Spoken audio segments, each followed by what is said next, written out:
Welcome to Stream, a truck tractor trailer.com production. I'm Allan Anastasio, head of sales and sales operation here at truck tractor trailer.com. And today I'm joined with our new Kevin Robinson, senior sales executive at truck tractor trailer.com. Kevin, how's it going? Going well, Alan. How are you doing today? I'm doing well. I'm doing well. So we have some new faces here today at our studio. Kevin Robinson just recently joined us on our team. Kevin, we'd love to kind of hear a little intro about yourself, where you're located, and anything about here at TTT. That'd be great. Sure. Yeah, Alan, I'm in the Atlanta area in the South, and I have 30 plus years transportation experience, everything from household goods to selling commercial insurance to fleet financing and selling used trucks in a dealership, and then spent some time on the commercial lending side, helping dealers locate financing for their buyers. And now I'm here Awesome. with trucktractortrailer.com and just really excited to be a part of the team and what we're doing here. Cool. No, Kevin, we are super excited to have you on board. And, of course, all your past experience throughout the industry and all the different departments and areas that you've worked in the industry is definitely going to help accelerate us here at TTT. And, we're excited to have that. But let's get into today's episode. I know we have a lot of good topics lined up for us. Today, we're going to talk a little bit about going from traditional to digital sales in trucking. And I know there was a lot of different types of how advertising and marketing has been in the past. Technology has definitely shaped and changed the way we do things, both personally and as well as professionally. So, alongside with that, right, we talk about here in the trucking industry, there's definitely been an evolution, right? An evolution of, I wouldn't say archaic, but, olden legacy ways of processes that were being done throughout the trucking industry to now a lot of new tools, right, that are able to help increase bandwidth, create more seamlessness, less friction, about that. But let's talk about that. Kevin, like I mentioned, you've been in the industry for a little bit now. Talk a little bit about how the traditional advertising was back in the day. Sure, Alan. So I think for the most part, it was local newspaper ads. It was magazines in the truck stop in the local region. They were pretty much regional. You also had maybe the radio ads, radio marketing, and those were probably the three primary ways, other than just your guys getting out in the local area, maybe regional, and knocking on doors. And I think that was traditionally, and still to some degree, is still some of the marketing that's done. Although we've seen the evolution of it change to where you're no longer competing with somebody just in your local area. Everybody's advertising worldwide or nationwide now.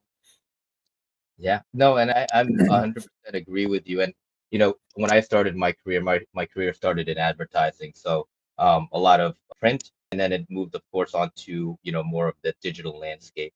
But print advertising back then was one of the most effective ways, right, to get your brand in front of an audience, right? Especially for us, I'd always kind of look at who would be the biggest brand to put their logo on the back of the New York Times, right? Or the New York Post, right? That was, $50,000, $100,000 to to put your brand and kind of advertising on the back of a newspaper. And of course, radio, you just mentioned. I mean, everyone is always listening to the radio, right? There's a lot of ears listening to what you have to say.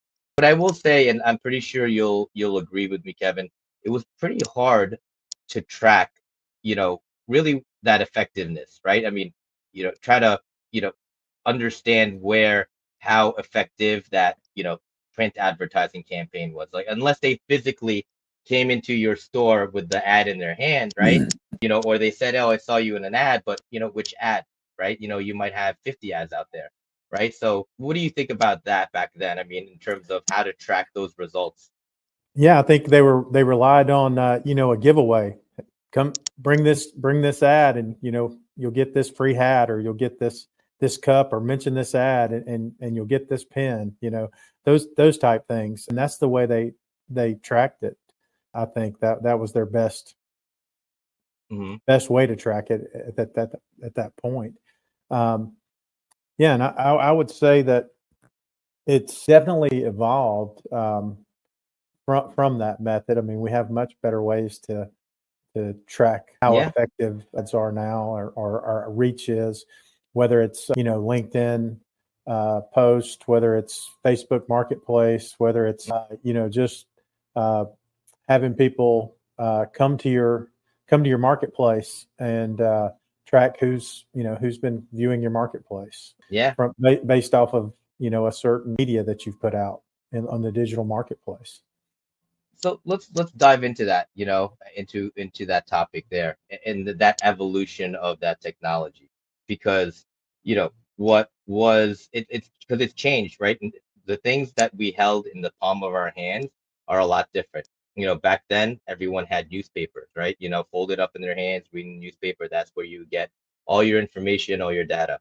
Now it's iPhone, Androids, right? Galaxies, the whole, and not just saying the internet. I mean, the whole world is at your fingertips. I get a lot of updating and breaking news through TikTok now, right? I mean, just that whole landscape of where our eyeballs are going, right? And how we are being, I would say, trained, right? To use certain technology, right? And I would say to our advantage, being able to have a digital marketplace, or your ads placed onto a digital marketplace, is now a lot more effective, right, than placing them on those traditional, ads. Just because the internet, millions, billions, trillions of eyeballs, right? In all different types of areas. You have websites, you have social platforms, you have technology platforms, or buy and sell marketplace platforms, just like trucktractortrailer.com. These are all technology that's changing the way people are buying and selling their used equipment or new equipment. So I think for us, it's definitely trying to now understand which platform is going to give us, the best data, feedback, right, insights, and results for that advertising and marketing. And Kevin, you, Excuse you me. you come from the dealer world.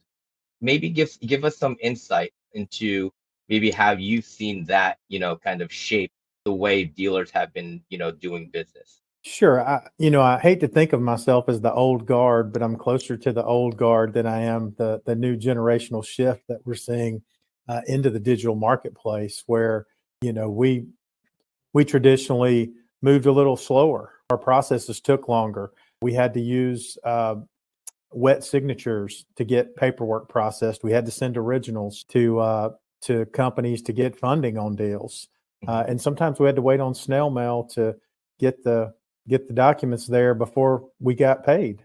So Mhm. all those things have changed. It's been a microwave world since my generation was born. But we're in a microwave world. Everybody wants it ready now, and we see that in the marketplace. You order something and you get it the same day or next day. It's with the click of a button, and that's what I'm seeing, the change in our marketplace. We're starting to get into that second and third generation that grew up with digital platforms. They don't know anything different, and they prefer to buy on that platform than to walk into a brick and mortar and buy face to face at times. And I think you're starting to see that shift in the industry, which traditionally that has not been the shift. Everybody wants to come into the dealership and purchase that way. But I think we're seeing that with the new generations coming into the industry. We're seeing that change. That's an excellent point there, Kevin, and I think that's something that we do exceptionally well here, is understanding the mindset of the modern day consumer, right? I mean, because those are, this next generation, third generation of truckers, of trucking companies, their mindset grew up with, watching YouTube, right? Holding an iPhone. So you're right, they are very used to doing things via that device.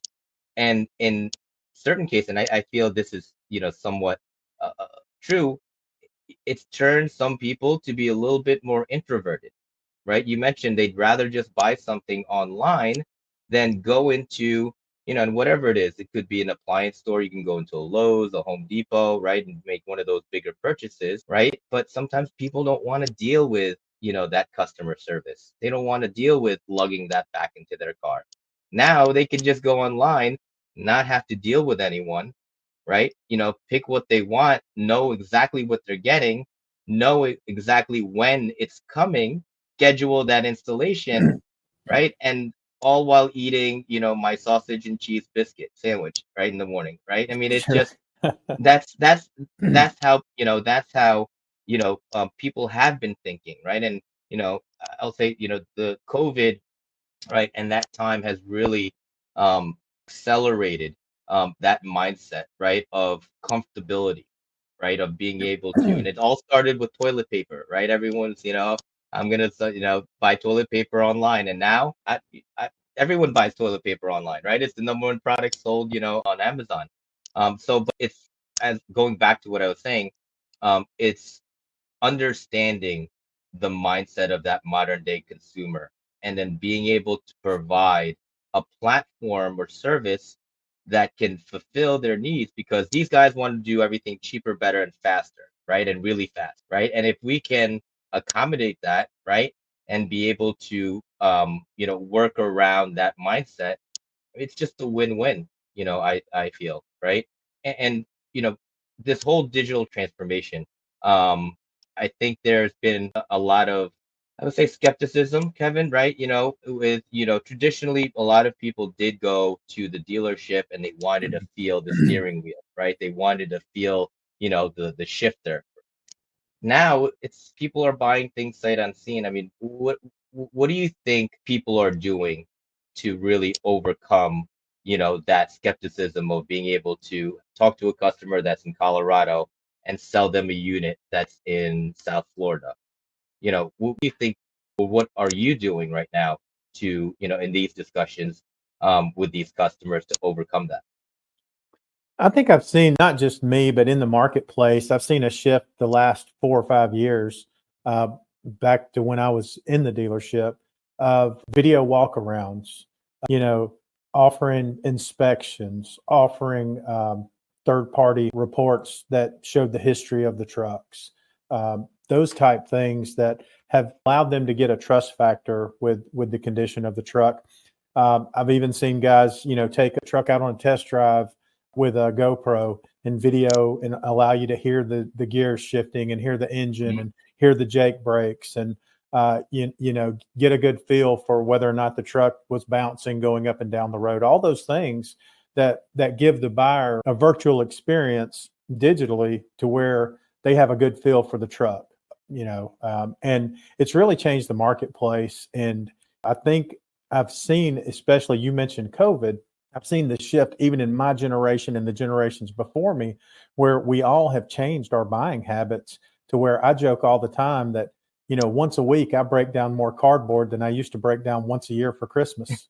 Uh, Right? it's it's for recycling. It's changed all of our buying habits, and like you said, it's not just in the trucking industry; it's in every industry, and it's definitely something that we've brought to the forefront at TTT to really give an advantage to small fleets, small owner operators to be able to offer their equipment and have a buyer trust that it's quality equipment because they can get the third party inspection, that type Hmm. thing. And it just allows them to have trust and give an advantage to level the playing field, so to say.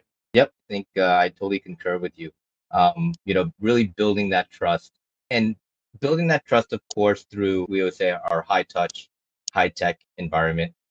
People are people. They want to know that there's also other people on the other side of that computer, which we are, right? I mean, we have a great customer service team that welcomes each and every one of our users to the platform, and I think that helps, kind of remove those layers of skepticism. And you hit it on the head. I think another big, big important part is having those inspections on those units, right? Being able to provide that clarity, right? That transparency, by having all those inspections. And then, also our platform offers warranty, for peace of mind for people that come onto our platform that purchase a vehicle, knowing that TTT will be able to look after them, after that purchase while they're going down the road because we provided them that warranty. Those are all things that we're doing to really break down those barriers between us, the buyers, and our sellers. So, uh, I think there's a lot of, I would say, like we just said, people and technology that go into that whole breaking down that skepticism and making sure our buyers are very comfortable, making those offers. I mean, that's why we have the anonymity feature on our platform, because we want everyone to feel comfortable, regardless whatever it is, to be able to make an offer on a unit, right? We want to give them those choices. And if you put consumers in that right environment where they can be empowered and they can feel comfortable, they're going to do what they need to do. And then that's the great part of our business is we didn't really have to put too much work and really our hands to guide and direct that customer. The customer made the decision themselves. And I think there's a lot of things in terms of our practices, that we're doing, Kevin. What do you think maybe some of your best practices to give some suggestions, advice to others on how to thrive in this type of industry or how to be able to keep your head afloat? As far as in the sales platform, Well, I would just say in terms of if I'm a dealer, right, and I want to, keep up with the Joneses, right? I want to be sure. able to compete in this highly competitive market because trucktractortrailer.com, we're not the only technology company out there. There's a lot of other companies that are able to provide, software. So in that world and given in that sense, what do you think dealers need to continue to do in terms of your consultative advice to keep competitive in this market with all this technology going on? Well, I think as far as some of the benefits of the platform that we provide, and I can go to both the buyers and the sellers and to the dealers, but for the buyers and the sellers, they're allowed to keep working. A truck purchase and selling a truck can be very time consuming for an individual buying their first truck, an individual selling equipment off a smaller fleet. And because of what we provide on the platform with our 24/7 customer service and multilingual, customer service reps, they have access to be able to in real time make an offer, decide if they want to accept the offer for the seller, and do all of that while they're still being productive and doing their day-to-day job and not have to sacrifice that time to spend so much time on the selling process and answering questions. So one of the good things for the dealers is it brings them a qualified buyer. By the time the seller or the buyer comes to the seller, they're pre-qualified, they've accepted the terms, and at that point for the dealer, they're closing the deal. They're not spending hours negotiating the deal.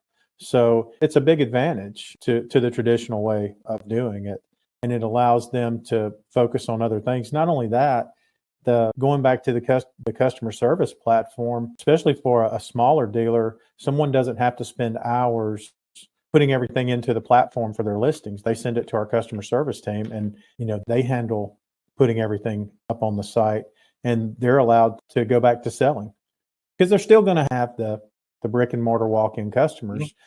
This is just an additional opportunity to take advantage of more sales. 100%. And so what you're saying, Kevin, is they need to find a platform that works for them, not find a platform that they got to put work into. That's a good way of putting it, Alan. And not Yeah. only, when you talk about strategies and working with dealers, we're not bringing them a one size fits all box that they have to buy into. We are actually coming to them wanting to discover where they need help. What are their needs? What do they need help with? Because if there's something they don't need help with, we don't force them to pay for that option. And we're here to help get in where we fit in, kind of thing. We want to be a benefit, an additional source for them rather than compete with them or compete with their salespeople. It's still their salespeople sell. Yeah, no, 100%. And it's always try to be able to find solutions that's truly gonna help the customer, right? Whoever we're working with. And that could be anything. And I think that's what makes our platform very beneficial and very valuable, is we just don't have one thing going on. We have a few different capabilities that we're able to really work with each individual trucking company, fleet, dealer, small owner operator. We have the tools to be able to provide them everything that they need to be that seller's best friend. We want to be those sellers' best friends. So we're here to be able to help the market continue to grow fast. And that's what trucktractortrailer.com has always been about, to be able to help connect buyers and sellers, help level the playing field between buyers and sellers. So we really are working on building solutions to not be competitive, but to truly help out the market and help that market adapt and transform to where the consumers are thinking now. So I think that's something that our team does and our platform, our company does exceptionally well, is being able to provide, as you mentioned, all those out of the box solutions on here. But before we wrap this up, Kevin, any other parting words that you wanted to, or great advice that you wanted to provide to our audience and our members of the community of TTT? And it still comes down to relationships at the end of the day. It's working with people you trust. It's bringing benefit to people that you work with. And I think from my experience at TTT the last couple of months, that's what I see. It's people helping people, connecting people, and putting other people's best interest up front with what we're doing. And that's what excites me about what our marketing advantages are and our media advantages are on the platform and the service that we're providing. People helping people. It's a beautiful thing. So, Kevin, I appreciate you. Thank you again for joining our team. We are so fortunate and lucky to have an experienced player, top player like you alongside us and working towards our goals. We're excited to have you on your first podcast. So, definitely plenty more to come. But, thank you again for all your insights. Kevin, how do they reach you? Sure. I'm on LinkedIn and got an email, kevin@trucktractortrailer.com. So feel free to email me if you have any questions about any of our options that can help you sell more trucks, buy more trucks. Cool. Awesome, Kevin. And as Kevin mentioned, make sure you guys follow our company, trucktractortrailer.com, on LinkedIn. You could also follow myself, Allan Anastasio, on LinkedIn. Make sure you register on our trucktractortrailer.com website. And also make sure you go ahead and subscribe to Stream of all the news and latest insights, and stay ahead that our wonderful team brings to you. Thank you, Kevin, again for being on the show. And I wish everyone a great today. Thank you, Allan.